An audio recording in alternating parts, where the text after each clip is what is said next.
Item number, SCP-242. Object class, safe. Special containment procedures. SCP-242 is kept at a home located in New Mexico, procured by the Foundation on. The original owner was an out-of-state landlord who had problems keeping it rented. After retiring, he moved there, but disappeared after 3 days. The home is unremarkable and is inhabited by Dr. and Dr.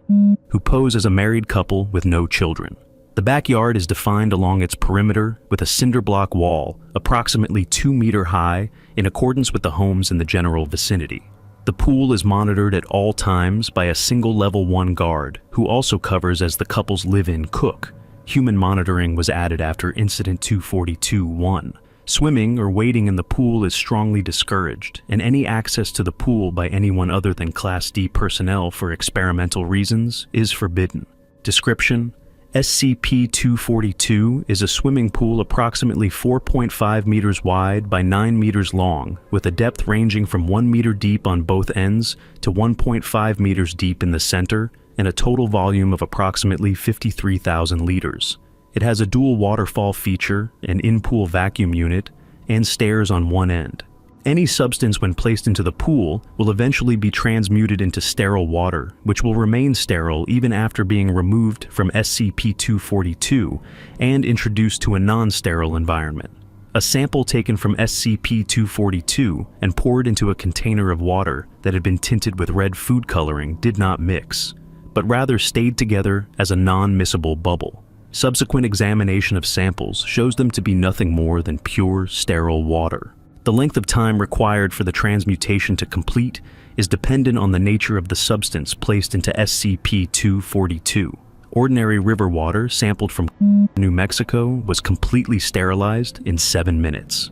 Stagnant pond water taken from New Mexico was sterilized in 18 minutes. 50,000 liters of coal tar was converted over the course of 12 days.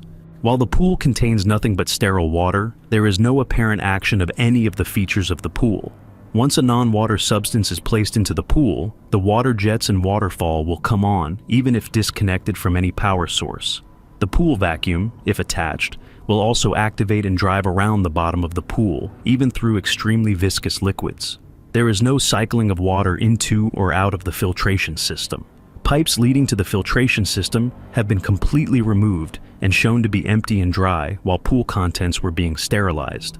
Addendum Incident 242-1. During a time when the home was vacant but being monitored by a hidden video camera, a man and woman, apparently in their early 20s, scaled the rear wall and gained access to SCP-242.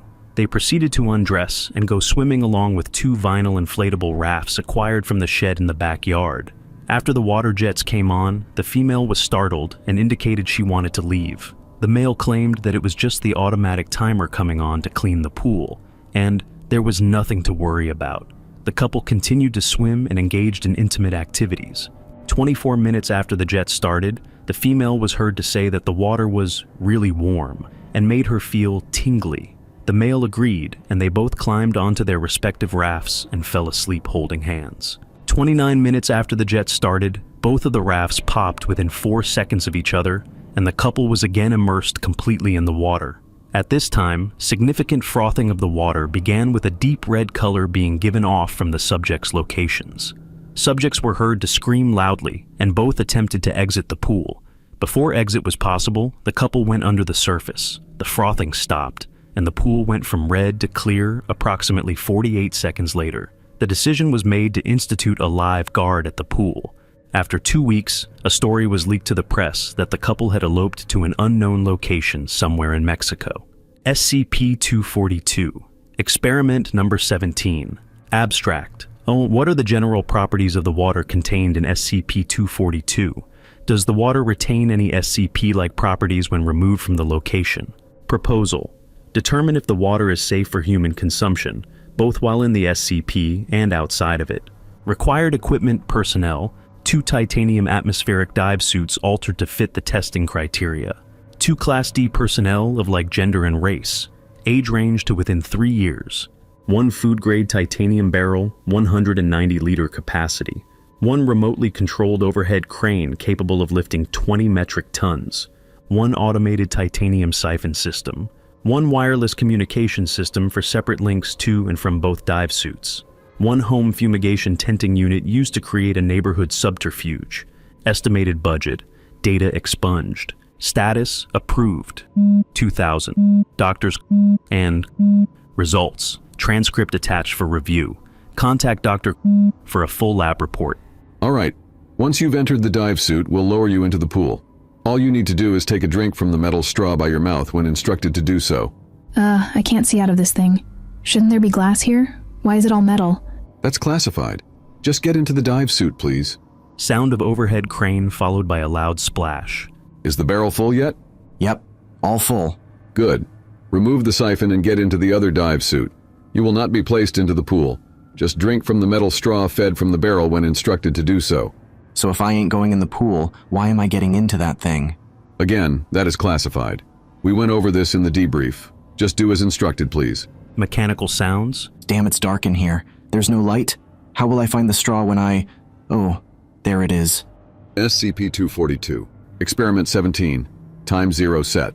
Test Subject A. Please take a sip from the straw and tell me what you experience. It's pretty warm. There's a weird chemical aftertaste, but it doesn't last long. Good, thank you. Test Subject B. Please take a sip from the straw and tell me what you experience. It's cool. And tastes like, well, nothing. It's good. Okay. A loud, long belch is heard, followed by laughter from Test Subject A. Test Subject A. What is going on? Please take another sip. Wow, I've got lots of gas. Ew, this stuff is really warm now, and it stings my mouth. How much longer is this test? Okay. Test Subject B. Please take a sip. Yep, same as before. No taste or smell at all. The water... Is this water? It's cool and pleasant.